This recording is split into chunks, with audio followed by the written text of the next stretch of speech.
especially, well, welcome if you were here last night, welcome if you weren't here last night, welcome to Jnanavaca. I'm not going to do a big long introduction, we had that last night. I hope if you weren't here last night, you might have had a chance to catch up on the video. And if you were here last night, I hope you've been walking around like I have been, in a sort of sense of walking to the co-op all day, and that sort of metaphorical walking to the co-op, been walking around, going, oh yeah, this is what I do. I walk around with this, there's a lot of concrete on my walk, with this sort of concretizing things. And then today, as I walked here, I was noticing there are actually some really beautiful trees. I'd never noticed them. There's a lot of them. And so, you know, it just opened up my world a little bit, thanks to that talk. But anyhow, Jnanavaca left us sort of with the really great sort of question, you know, how do we sort of get from the world that we concretize to sort of, it will live both in an experience of that we fix things and that things are open. And how do we sort of navigate that? Because in between there somewhere is something that's more illumined. So I was really loving your talk last night, and so I'm ready to be enlightened. Thank you. Great, thank you. Yeah, welcome from me, and welcome if you've not been here, which if you weren't here last night, and welcome back if you were. I will do a bit of a recap, and I think even if you haven't heard the talk last night, it should kind of hopefully stand on its own. At the same time, I'm going to try and take things further and build a little bit on what we were looking at yesterday. So we were looking at the nature of experience, the experiential situation, and in particular, oh yes, thank you. So I'm not, you can see me now. That's part of the experiential situation. Illumined already. That's very easy, thank you. We were looking at the experiential situation, and we were looking at a misinterpretation that all of us unenlightened ones habitually fall into. And the habit is very, very, very, very deep. It goes back, traditionally, it would be said to go back to lifetimes, uncountable lifetimes, this habit of misinterpreting our experience. And this misinterpretation, which I was, well, I'll have a wee go at summarizing in a minute. This misinterpretation is the crucial existential matter because it leads to all mind-made suffering. If we weren't misinterpreting in this way, the world we would be experiencing fulfillment, freedom, love, connection. And if everybody was not misinterpreting in this way, we'd be living in a very different world. We'd be living in a pure land. All the mind-made, human-made suffering is due to, in the final analysis, it's due to this misinterpretation. And so it's really important that we try and get our heads around what this misinterpretation is. And it's really difficult to do that because we're in it. Do you see what I mean? We're in this unenlightened state, trying to understand why we're in the unenlightened state because of this misinterpretation. We're in a deluded mind, trying to understand the delusion, and it's counterintuitive and difficult. And it's important that we keep coming back to, well, I find I have to keep coming back to, what does the Buddha teach about this misinterpretation? And in a way, all of the Dharma, all the Buddha's teaching, all of the Dharma is pointing to how do we undo this misinterpretation. I'm going to read just from the Pabhasara Sutta. The Pabhasara Sutta, well, I'm partly going to read because this series of talks is called The Luminous Mind. And in the Pabhasara Sutta, the Buddha talks about this mind being luminous, but covered over with defilements. He calls them adventitious defilements. They're extraneous, they're not intrinsic, they're added on. And the luminosity of mind is yes, it's covered over so that we can't experience or don't experience that luminosity. But the defilements are, it's possible to remove them. They're not intrinsic. And the kind of main defilement is this misinterpretation of our experience. And then the other defilements are all the emotional pulls of craving and all the emotional aversion that we add on to the misinterpretation, all the emotional defilements, the kleshas that we add on to this misinterpretation. And it keeps our mind, contracted. It keeps it dark. It obscures the luminosity. It's like it's veiled to us, this luminosity. Let me just read you what the Buddha said. This is in the Anguttara Nikaya. Luminous is this mind, but it is defiled by adventitious defilements. The uninstructed worldling does not understand this as it really is. Therefore, I say that for such people, there is no development of mind. Luminous is this mind, and it is freed from adventitious defilements. The well-instructed, noble disciples understand this as it really is. Therefore, for them, there is development of mind.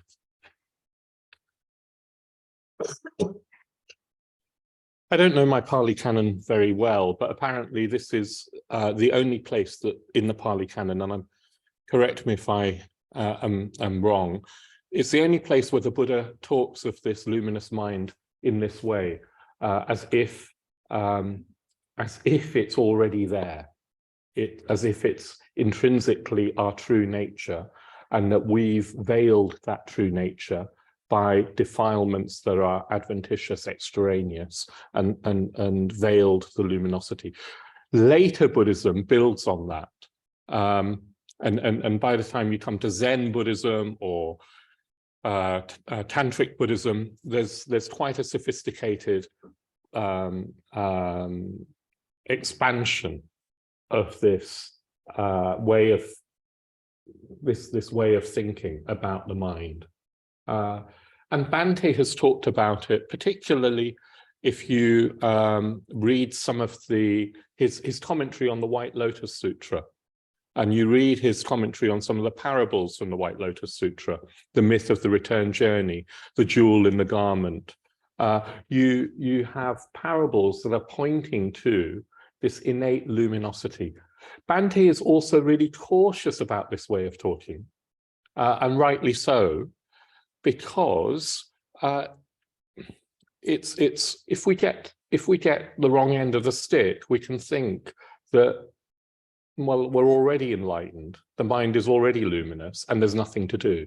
Actually, there's everything to do, because it's veiled by these defilements. These defilements need to be cleared away, purified, and that's a very, very demanding task. They go very, very deep.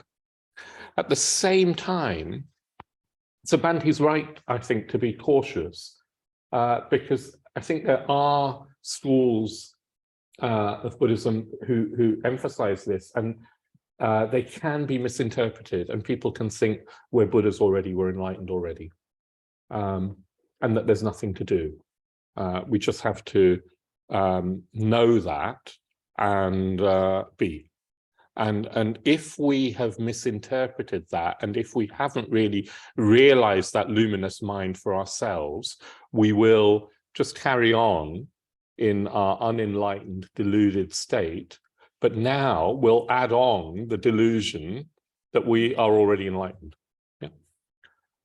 Or it can lead to a sort of antinomianism where we can start to think that ethics doesn't matter, because everything comes from this luminous mind. All our behavior comes from this luminous mind.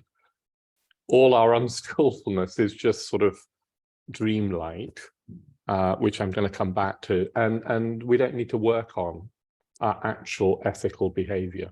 And that's a trap. That's a trap. Yeah, it's a real trap. Nonetheless, this way of talking, of this innate luminosity, this way of thinking that this is who we really are, and it's a way of talking, it's a model, it's all of, when we start talking about consciousness or mind, in a way we're always falsifying, we're trying to find models that are helpful rather than talking about metaphysical truths. So you have to try and take this as an as-if.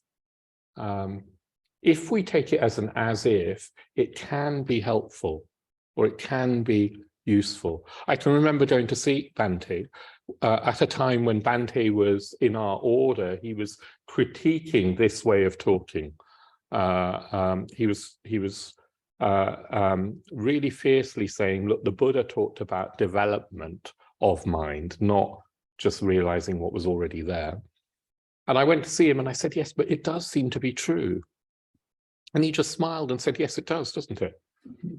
And he said, it's fine if you don't take it literally, Jnanavaca. It's fine if you don't take it literally. I find it helpful because, well, it chimes with some of my deepest experiences in and out of meditation. So it's helpful in that way. But also because it feels like enlightenment is really possible. Enlightenment is really possible. And sometimes I think we forget that the Buddha said it's possible. It's possible for us to become enlightened. Apparently, there are whole traditions of Buddhism. Apparently, in the modern day Theravadan tradition, it's common to not believe that it's possible to get enlightened anymore.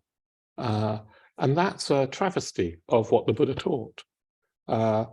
And I guess if we have, I don't know, it depends on our temperament, but say we have low self-esteem, say we've got a temperament where there's low self-esteem, where I'm not going to be good enough, anything, then we can start to just feel, well, there's no way, there's no hope for me.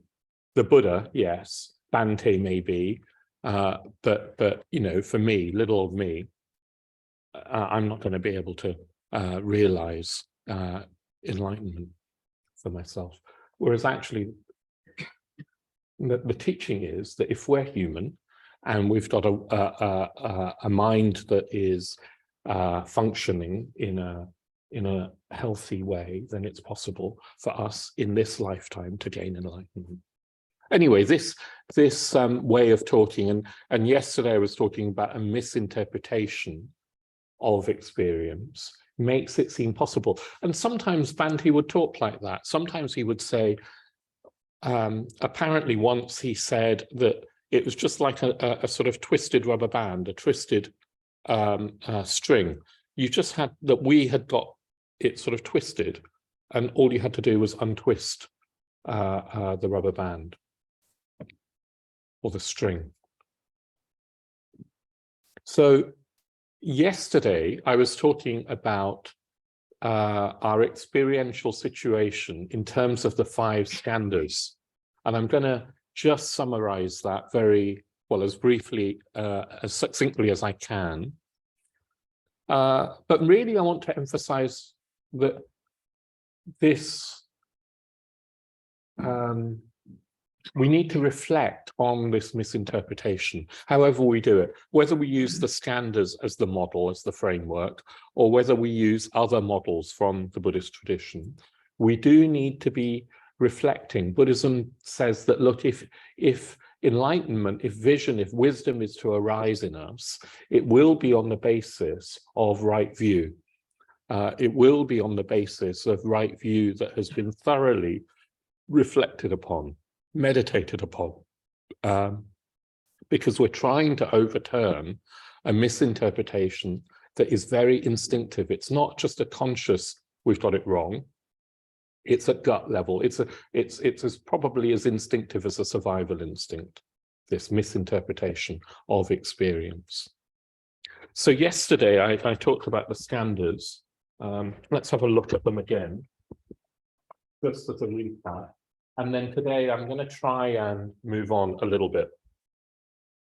So I won't be able to say everything I said yesterday, but we've got these 5 heaps, these 5 categories, which the Buddha used as dividing up our experience. Everything in this conditioned existence, everything in samsara can be grouped under one of these 5 heaps. And it's a model. Remember, it's a model. Everything is a model, because actually reality can't be divisible in real terms. It's one of the qualities of wisdom is realizing the indivisibility of the flow of experience. It's realizing that there are no separate things, including this thing that I call me. So it's not that these skandhas represent cut and dry boundaried categories. They're a model to try and help us reflect on the nature of the experiential situation that we find ourselves in. And I'm using this to see, as a model, to see where the misinterpretation is. Yeah. So first of all, we've got the skandha of rupa, or the category of rupa. Rupa, remember, is well, we talked about it yesterday as image or representation. It's what appears to the senses of the eye, the ear, the nose, the tongue, and the body, and the mind sense. It's what appears as the outside object. But what I was trying to emphasize is that actually all we've got is appearances. We don't know what the reality is behind those appearances. When you see something, it appears to you, it manifests because it appears in partly conditioned by the sorts of senses we have. A sound, a taste, a smell, a touch. They're all appearances. And rupa is what the category is those appearances. The misinterpretation is that things are as they appear to be. They really exist independently of the experiential situation as they appear to be. So that's rupa. Vedana is the impact that rupa makes on us in terms of sensation.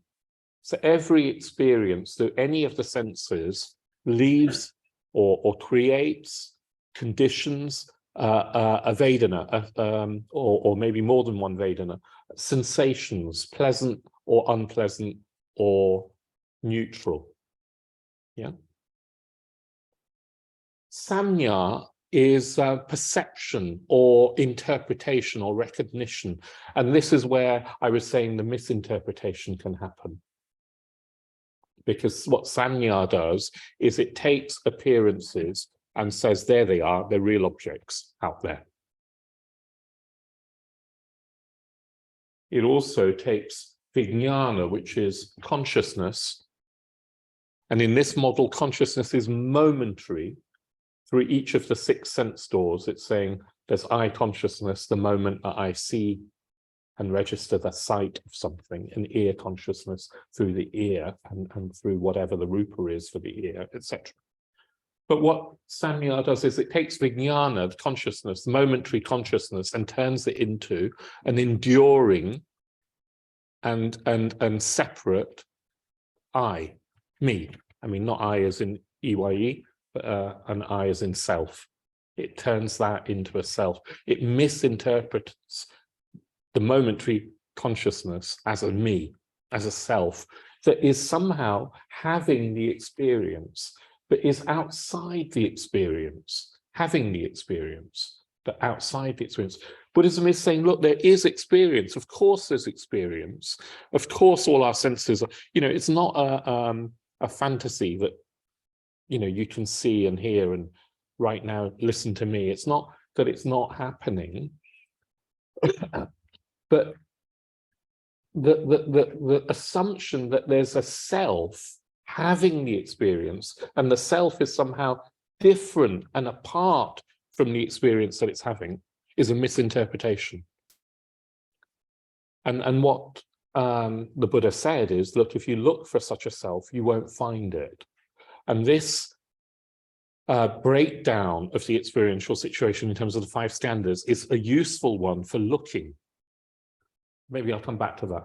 Samskara is a word for volitional actions, for volitional activity through body, speech, or mind. It can become habitual, but yesterday I was saying we're desiring creatures. We're always moving towards, or indeed away from, our experience. And that movement, volitional movement, is samskara.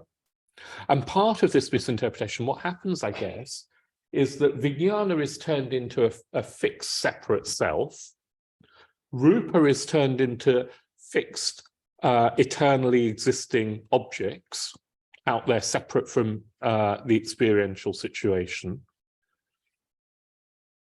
Vedana, which is pleasant or unpleasant or neutral, we react to. As soon as there's a sense that there's a me, I will tend to respond and react to pleasant Vedana through craving, and tend to respond or react to unpleasant Vedana through aversion, through pushing away.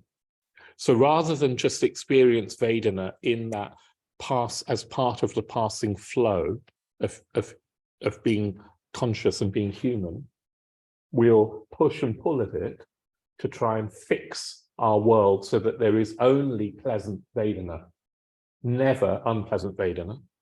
And that is an impossible, life just doesn't work like that. You can't just have, I don't know, we'd probably die, wouldn't we, if there was only pleasant Vedana? I don't know. We couldn't stand it. We couldn't bear it. Thank goodness for neutral Vedana, at least. We couldn't sleep. So we try and manipulate our world by reacting to the Vedana. And the samskaras of craving and aversion become habitual if we keep doing that. And it's said that we have done that over lifetimes. In particular, we've grasped at this sense of self through this misinterpretation of samnya, through mistaking perception. But I was also saying, look, from an evolutionary perspective, this misinterpretation is quite helpful for the survival of the organism. Pushing away anything that threatens us, pulling towards me what I think might enhance my being, is probably useful for survival. And seeing objects as objectively existing out there, independently of the perceiving situation, is probably quite helpful not to get run over when you cross the road. So from a survival and a common sense perspective, in a certain sense, it's fine. And most of us get on with life not questioning at this level. Yeah, not questioning. But unfortunately, if we don't question, we are caught in samsara. We're tangled in samsara. And we're at the mercy of conditioned existence, which inevitably will deliver some pain. And then we'll die at some point and do it all again.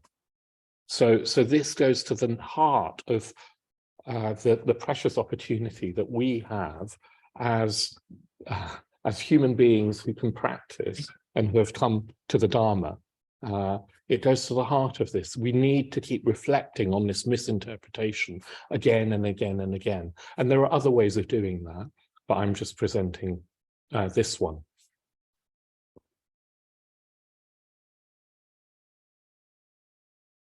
And yes, to me, I like this fact that it's a misinterpretation, because the implication is that at any moment, it's possible to see things more truly, to see things more really.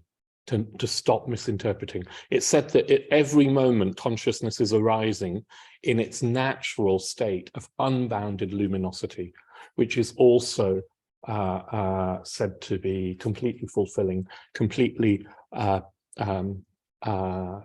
peaceful beyond any chance of it being shaken, an unshakable peace, a freeing of energy and creativity and love. Every moment it's arising fresh, and every moment through the misinterpretation we're dampening it down. Yeah, so I see that as an optimistic, positive way of thinking about this, because every moment is possible for me not to do that. Yeah, and you can see the whole of the Dharma life as learning how not to do that, how not to put a cage on consciousness, on awareness. And I'm not gonna try and define what I mean by consciousness or awareness, because they're not definable. How not to put that limiting, how not to put the brakes on ourselves. If we could take the brakes off, there would be a completely different experience. Now, when I say a different experience, I don't mean that a Buddha, an enlightened being, would stop having the perceptions through the senses that we have. It's not like they would see different colors suddenly, that they'd suddenly see in the ultraviolet spectrum, or rainbows would be everywhere, or who knows, I mean, maybe they might. But it's said that the Buddha did just perceive as we perceive. The senses are the human senses. There would still have even been painful Vedana in terms of the body will deliver pain at times.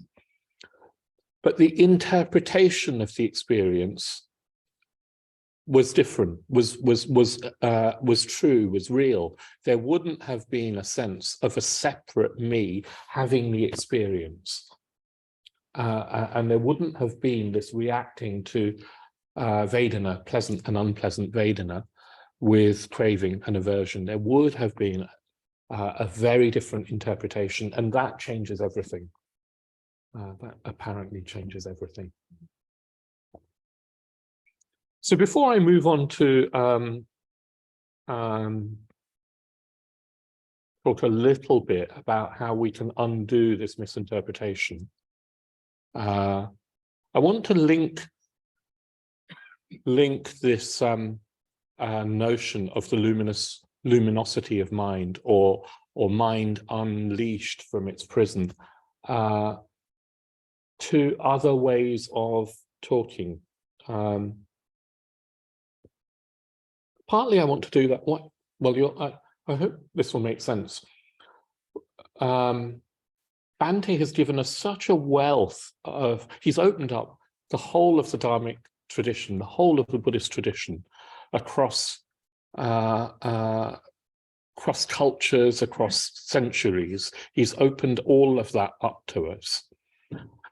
And that's tremendous, and it can be confusing. It can be difficult to somehow know how it all fits together. I can remember when I was a Mitra and I did 4 years of Mitra study, and I enjoyed it on the whole. Actually, the Mitra course is better now, much better than it was when I was a Mitra. I enjoyed it, but by the end of it, I still didn't feel I had an overview of what the Buddha's teaching was. I had lots of different ideas from different parts of the tradition, including Bhante's, and I still didn't have a sense of how did it all fit together. I might have been alone in that. I'm somebody that needs to know how things fit together for me to, I don't know, feel like I can practice. I know not everybody's like that, but I have to somehow understand the whole. Maitreyabandhu says I need a metaphysics for getting out of bed in the morning. And it's kind of true, and it doesn't always work. So what I find helpful is to try and find the essential teachings and then link everything to them.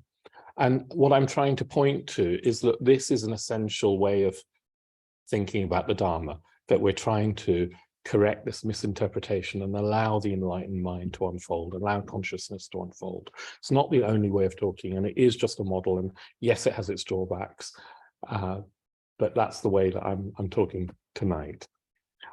So, for example, we can link it to the imagination. Bhante has talked about the imagination as being so important in our Dharma lives. Why has he done that? Because when the mind unfolds, when consciousness, unfolds in this way, when we take the brakes off even a little bit, it's like the imagination flowers. It's like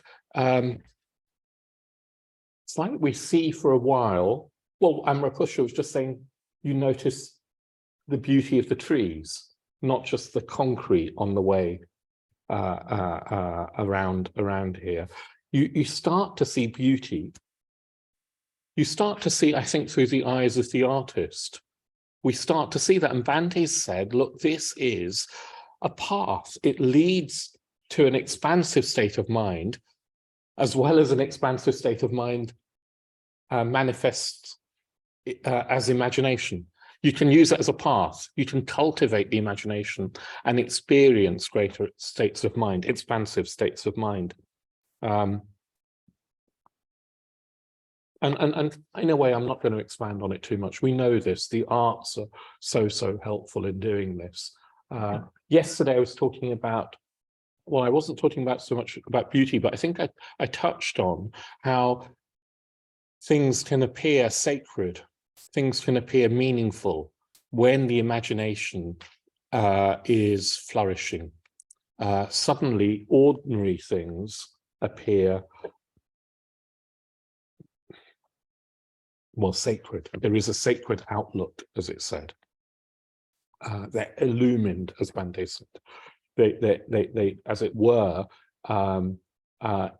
inhabit a world of meaning. I can remember when I was I don't know, newly practicing Buddhism, and there was a Vermeer exhibition in London. I can't remember where it was, anyway, possibly at the Royal Academy, I can't completely remember. So this is going back almost 30 years. I was reminded of it because there's a Vermeer exhibition in Amsterdam at the moment. And so I was going to go and see it. Well, I did go and see it. But before I saw it, I watched an episode of the South Bank show. Do you remember the South Bank show? Those of you my generation and older.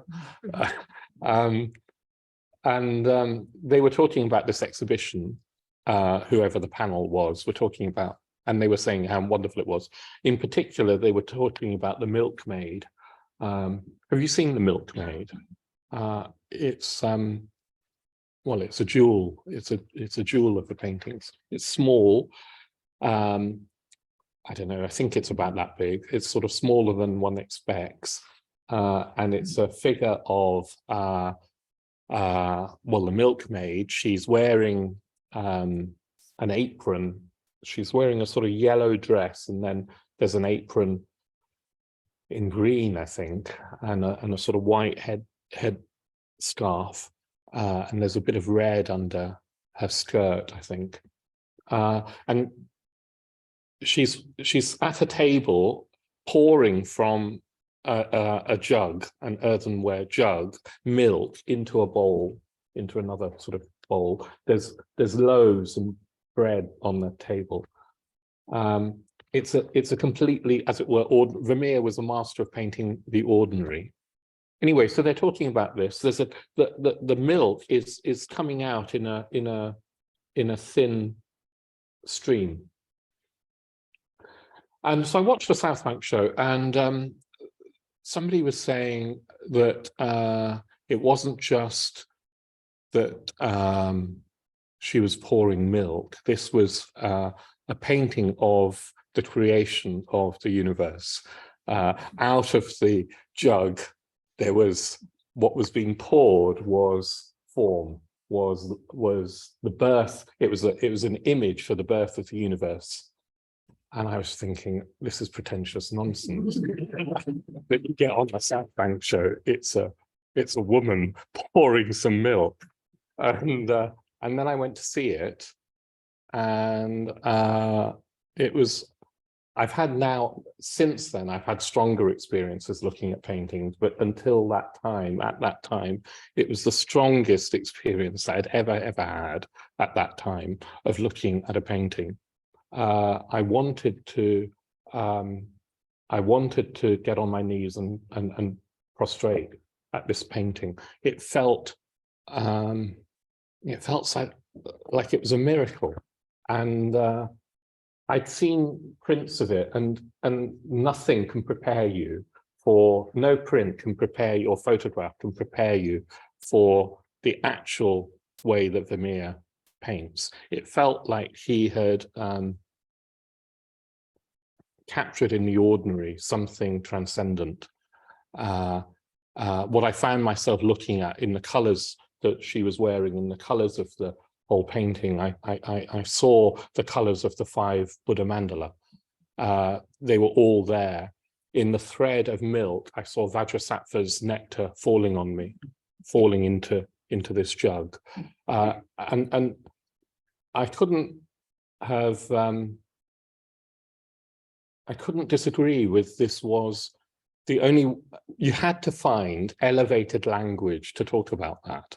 And if you couldn't find the language of the Dharma, I could understand somebody using the language of the creation of the universe. I could suddenly understand that, oh yes, when you've got something so beautiful, it becomes sublime. And it's particularly striking because it's small. You know, something large, you can be, perhaps can be more awe-inspiring, but something small, you think, how can that affect me so much? And it did. Interestingly, I saw it again some 20 years later, and it didn't do it. Yeah, it didn't do it for me.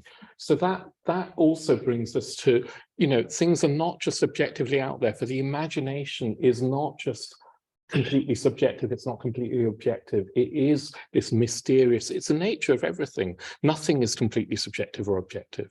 We're bringing, you have to see with it an illumined consciousness, and then things are illumined for you.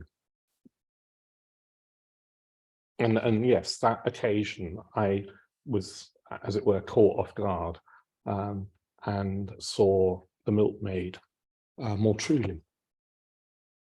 So the imagination is both a path, I mean, it can be part of our practice, developing the imagination can be part of our practice, but it's also how an enlightened being would see. Everything would be sacred, everything would be illumined, everything would be alive. I think that's another, alive might be another metaphor, but it gets closer to the way things are than thinking of everything as inanimate and dead. Everything would be shining with life, with awareness, with consciousness. It would be more like consciousness meeting consciousness, not consciousness meeting paint or something inanimate. So the imagination is one way that Bhante particularly has talked about this experience of a freed consciousness. He's also talked in terms of a force. He's talked about the suprapersonal force. Do you remember? He's talked about the suprapersonal force. He said that, look, it's as if, and this is an as if, remember, all of this is an as if. It's as if there is a volition that is not my volition. It's a sort of transcendent volition, suprapersonal, more than personal, but not less than personal, that comes through us. And it is always a volition of love, a volition that that responds through creativity and love. And when it meets suffering, it is a volition that wants to alleviate suffering, what we would call compassion. It's always a volition of connection. It's an energy, it's a force. And this is implying that consciousness in its freed state, in its luminous state, isn't just, it's active. It's not just a passive receptacle of impressions, sense impressions. It's active, it's a force. There's a sort of volitional drive. It's a will, it's life, it's a life force, you could say, but it is always of the nature of love when you allow it to come through you.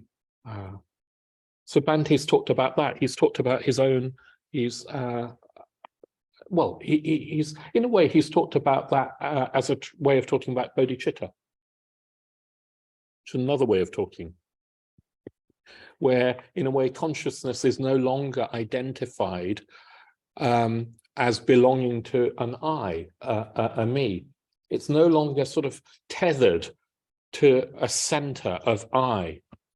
You know, for the constricted mind, when I'm in my constricted ordinary mind, all my sense experience is somehow become self-referential. Even my interactions with other people can be self-referential. What do they think about me? Or how should I be in relation to them? Every experience, more or less, it seems like it comes back to me at the center of the universe. Whereas consciousness freed wouldn't have a center. It wouldn't have edges either. It wouldn't have boundaries. You could say it would be unbounded, infinite. Maybe infinite isn't the right word, but unbounded. But it wouldn't have me as the center. It's like there wouldn't be an inside and an outside. There wouldn't be that center. So then there would be this connection with all things, with all beings. There wouldn't be the separation.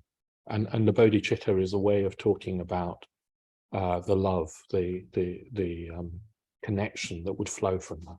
The suprapersonal force is another way of talking about that.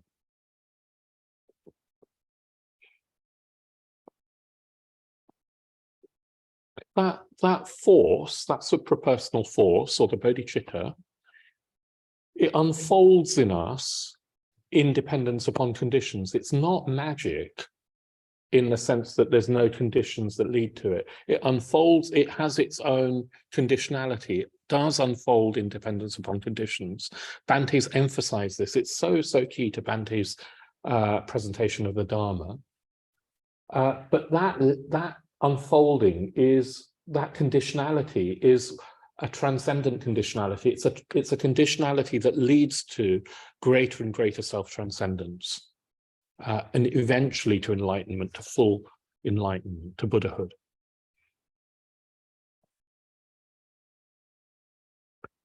Maybe a simpler way of talking about this is just love, that there would be love. Maha Maitri, not just metta, because metta, when I'm in my deluded state most of the time, metta is still centered, good though it is still centered on me, trying to cultivate metta for the other. The illumined mind, the luminous mind, there would be metta, but there would be no sense of a me owning that metta or cultivating that metta for a real being, for another. There would be no sense of self or other. There would be a liberation from self and other. And even maybe a liberation from any notion of metta, any words, concepts like metta, but there would be this outpouring. A love that would cherish, a love that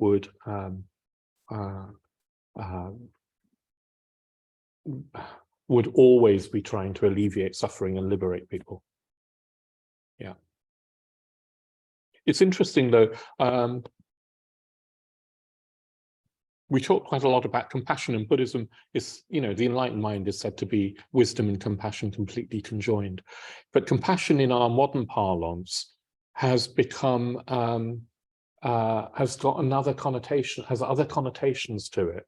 And one of the things I want to differentiate between this sort of love, this enlightened metta, the Maha Maitri, and compassion in its sort of misinterpreted way, is that when there is suffering, it's not like the enlightened being would need to feel the suffering. Compassion is not, well, it's like Tennyson's painless sympathy with pain. It's not that we would have to take on the suffering of another person. You know how sometimes people say, oh, I feel your pain. Well, that's not necessarily helpful. It might actually just be unhelpful to feel somebody's pain as they feel it. Because if you're to try and do that for more and more people, you will be overwhelmed. And then you won't be able to help. It's a compassion in a dharmic sense is a desire to alleviate the suffering of others, well, and in oneself, to desire to alleviate wherever there is suffering, that suffering, which is different to feeling it. Does that make sense? So it's subtle, but I think important.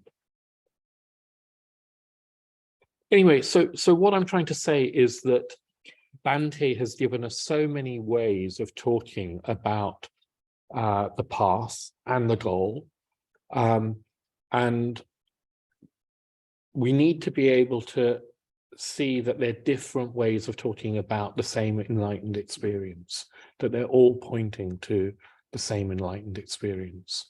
And he's also very, he's been so prescient in seeing that every school of Buddhism has wisdom within it and practices that might be useful for us within it.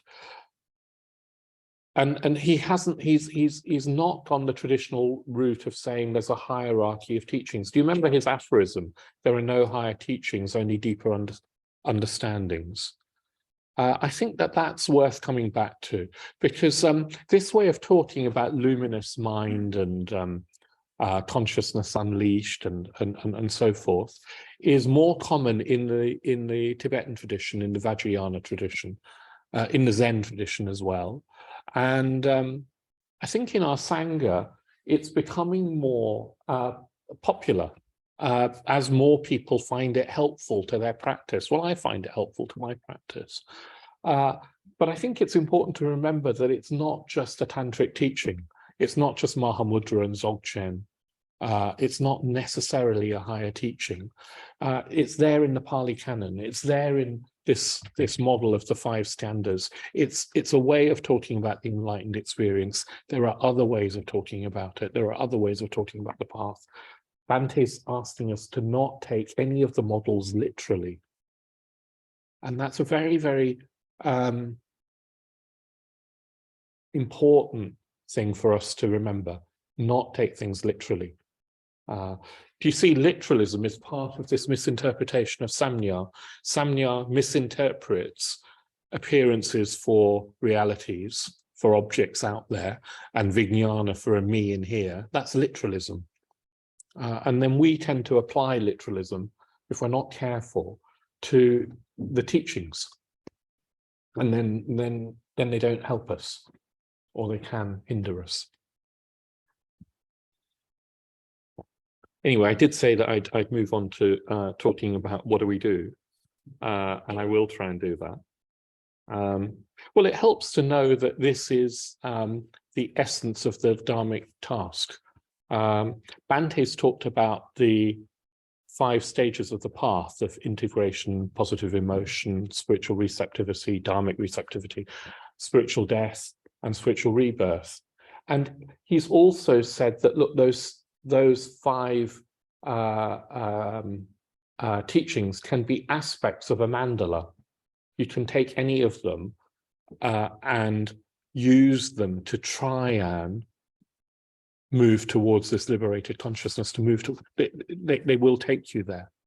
So I just want to touch on how we would do that using this model. So with integration, the key kind of practice seems to be mindfulness. And with mindfulness, we try and look at what's going on in our experience in terms of the skandhas. We're trying not fall into the literalism of an objective world out there and the real me in here. Try and really pay attention to what is happening in the perceptual situation as we see things, as we hear things, as we think things, taste, touch, etc., smell. What is actually happening in that perceptual situation? That's the highest form of mindfulness. I'm not saying that the other forms aren't necessary. There's mindfulness of the body and Vedana and so forth, but there's also mindfulness of reality that Bhante's pointed to. So we can use this practice of integrating our experience using this model of the 5 skandhas, using mindfulness and trying to penetrate into what's actually happening, what's really happening. If we let go of assumptions of a me in here and an objective world out there, what's happening? What constructions are we imposing on our experience? And he talks about this if you look at his commentary on the Satipatthana Sutta, Living with Awareness, look at the chapter on sensing. He talks about the experiential situation through the senses. And this is what he's talking about more eloquently than I can, more clearly than I can. Then there's skillful or positive emotion or skillful intention, as Subhuti sometimes calls it. Positive emotion, metta. Do you see how metta would be the emotional, well, Bhante says it's the emotional tone or emotional flavor of wisdom, of this liberated mind isn't some sort of cool, observing, kind of cool mind. It's full of metta. It is full of metta, but there is no boundaries left. There is no separation left. So when we do the metta bhavana, when we do the 5th stage particularly, see if we can sort of start to let go of boundaries between self and all beings. See if we can start to experience it. Can happen when the practice is going well and metta is flowing. It can feel like there is just this flow of metta streaming outwards in all directions, and whoever you bring to mind, whatever being you bring to mind, they're bathed in it. But it can feel free of me trying to cultivate it. It's just flowing. Yeah. And even if there's nobody that you bring to mind, there is just metta. That's starting to touch on what it might be like to have a liberated mind, a liberated consciousness, where there's no boundaries, but there is this emotion of love.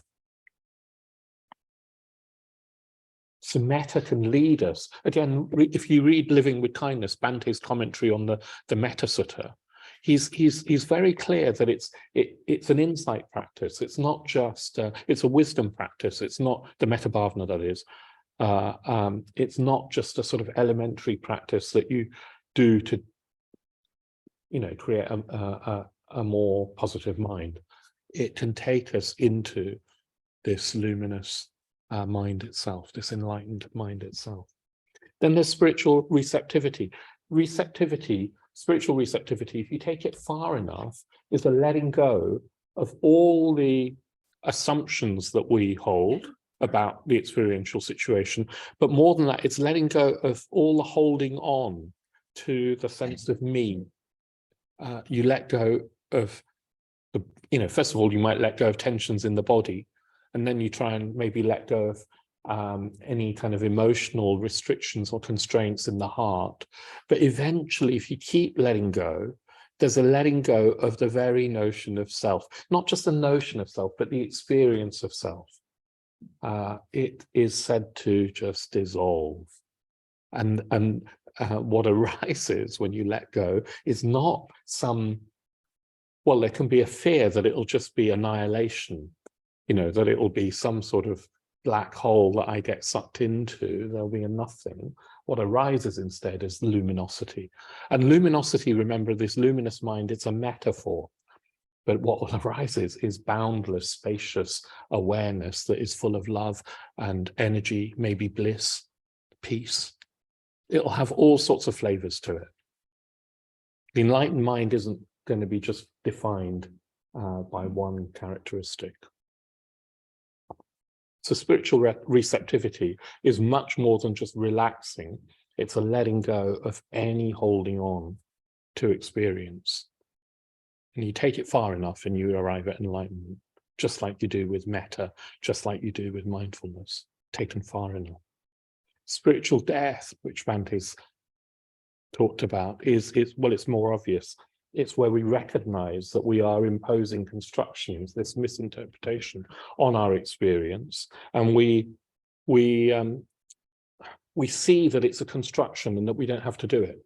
If you really see that it's a construction, it's like you've seen through the construction.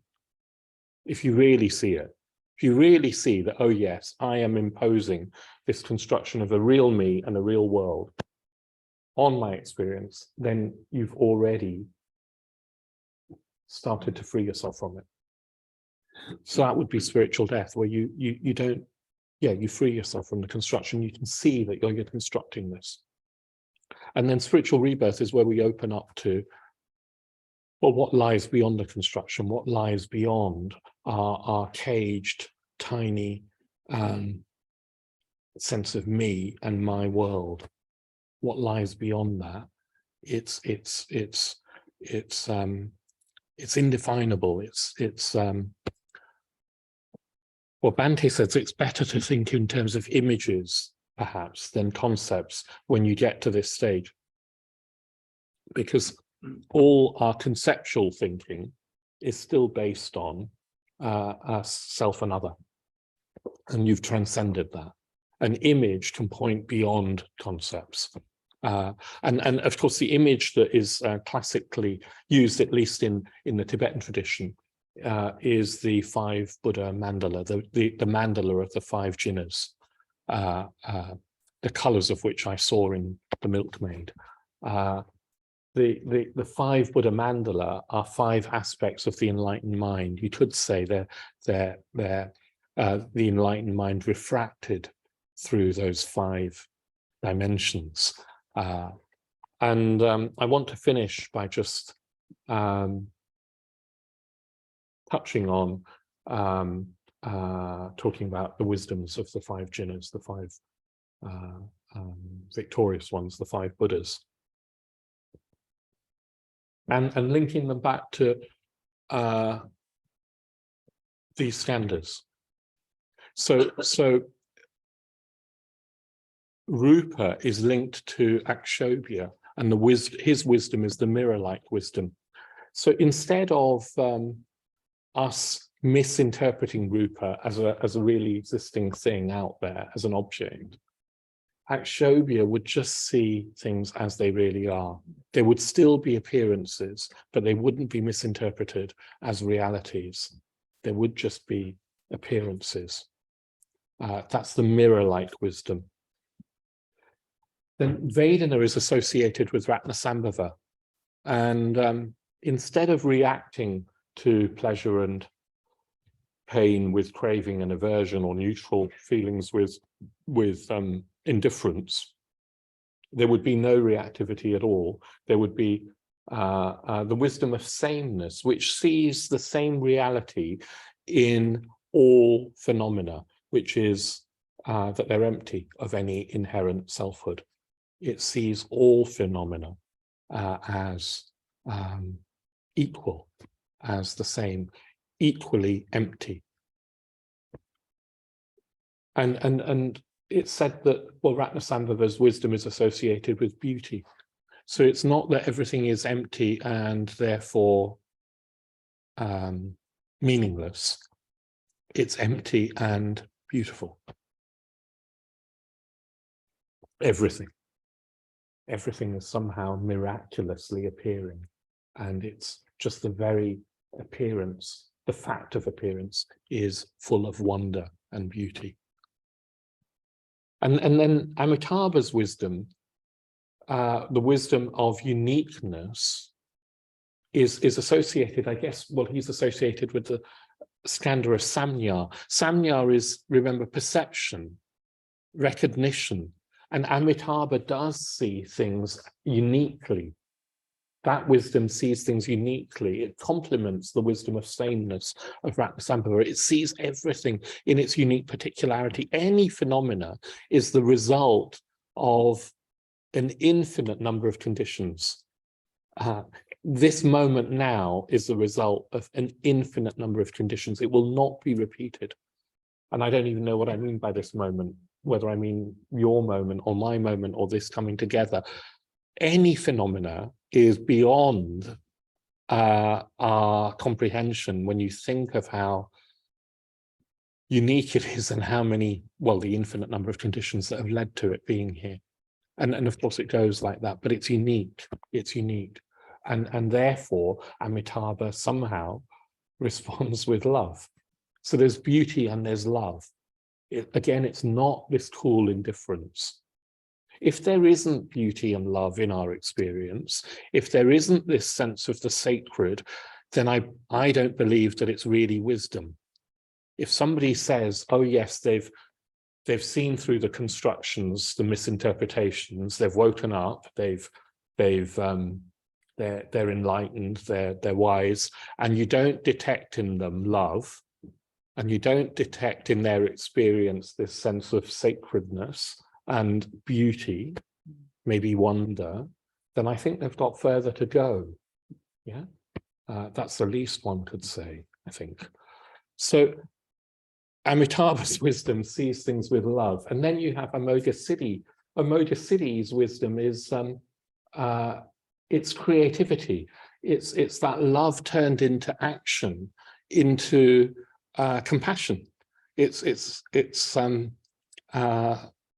associated with volition. Our sanskaras are no longer craving and hatred based. They're based on this volition of love that wants to alleviate suffering. Do you see what I mean? So Rupa is seen for what it is, appearances. Vedana is seen as through the eyes of sameness. There's no reactivity there. Samya perceives everything in its uniqueness. Sanskara is this volition of love and compassion. And Vijnana is transformed by Varochana. His wisdom is the wisdom of the Dharmadhatu, which sees reality, the truth.